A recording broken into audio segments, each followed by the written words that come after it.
Are you worried about over leveraging yourself within your rental property business? If so, this episode is for you.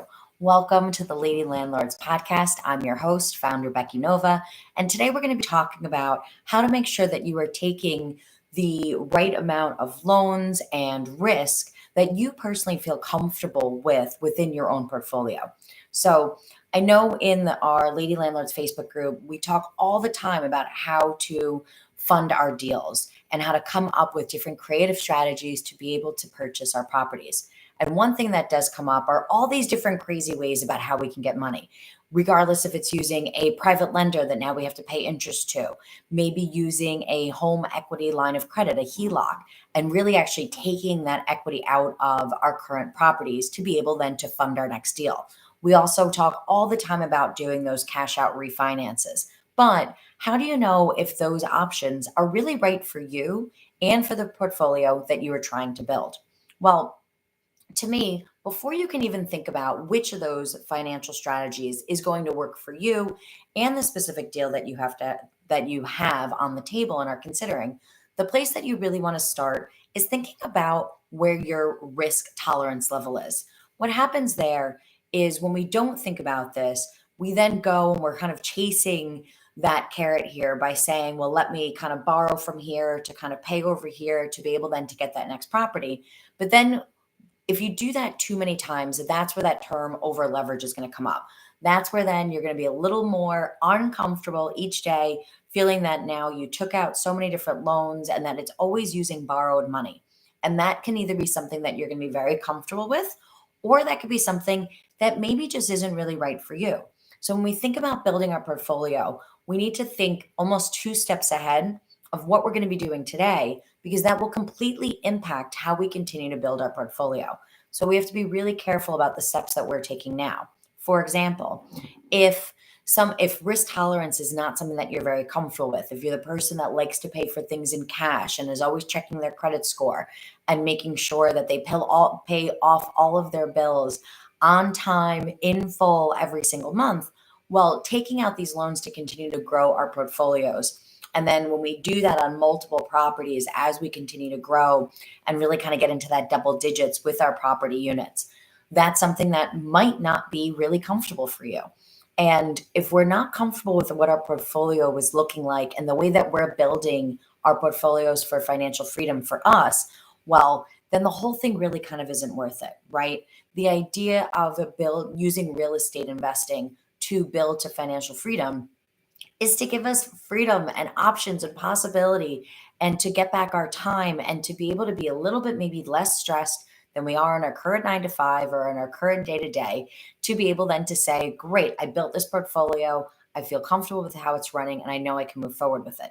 So if we over leverage ourselves and put on all that extra stress on what we already have going on, well, then that kind of defeats the purpose. And this is why it's so important to realize that every single lady out there has her own set of goals for what she's looking to accomplish. And the way that she's going to build her portfolio is probably going to look a little different than the person next to her. And it's just, we all have different circumstances. And these are all the decisions and choices that we personally have to be able to make. So I put together a little quiz that we can do together here. So you can learn a little bit about your attitude when it comes to investing and what your risk tolerance level is really going to look like. What this is going to help you do is it will help you think about what options within creative financing are going to be right for you.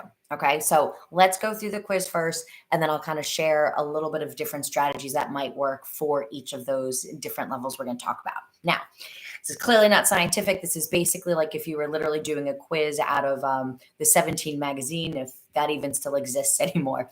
But all right, so what I want you to do is I want you to keep track of your answers, if they're either going to be mostly A's, mostly B's, or mostly C's. So first question I want you to ask yourself is, how does the word investing sit with you? Okay.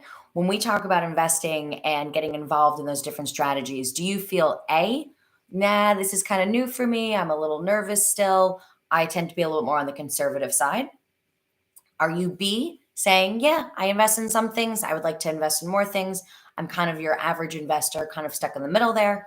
Or C, if you are that risk taker, are you the person saying like, great, let's put it all on black and let's roll the dice here, then you want to mark C for question number 1. Now, question number 2, when you think about building your portfolio, I want you to consider the time that you plan on investing to be able to build your portfolio. So if you want to mark down in the answer of A, if you are a person saying, nope, I really do not have much time for this. This is something that I really want to kind of be on autopilot, you're an A. If you're saying, you know what, real estate investing is something that I think I could do part-time, a couple hours every single week, put down a B. And if you were saying, hey, I want to be a full-time real estate investor, and that's the commitment that I can make now, is really committing to spending my nights and weekends to getting my portfolio up and running, then you're going to be a C for question number 2 here. Okay. Now, question number 3, I want you to really think a couple years ahead of where we are now. When we think about our real estate investing portfolio, I want you to think of what type of return that you would like to see. If you were saying, you know what, I would be perfectly happy just making a few $100s a month within real estate investing, then you're going to mark down an A.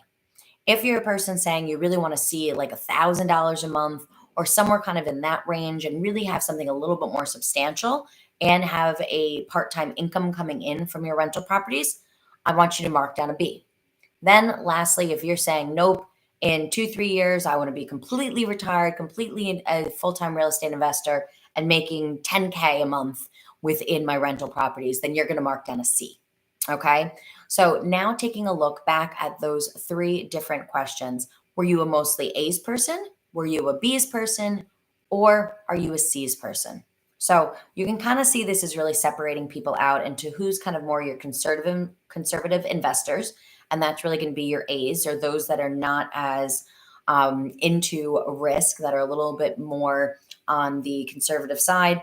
Your B's are really then kind of your moderates, and then your C's are your risk takers. And I want you to think about how you feel comfortable then with what that letter came back and the category that then you were put in.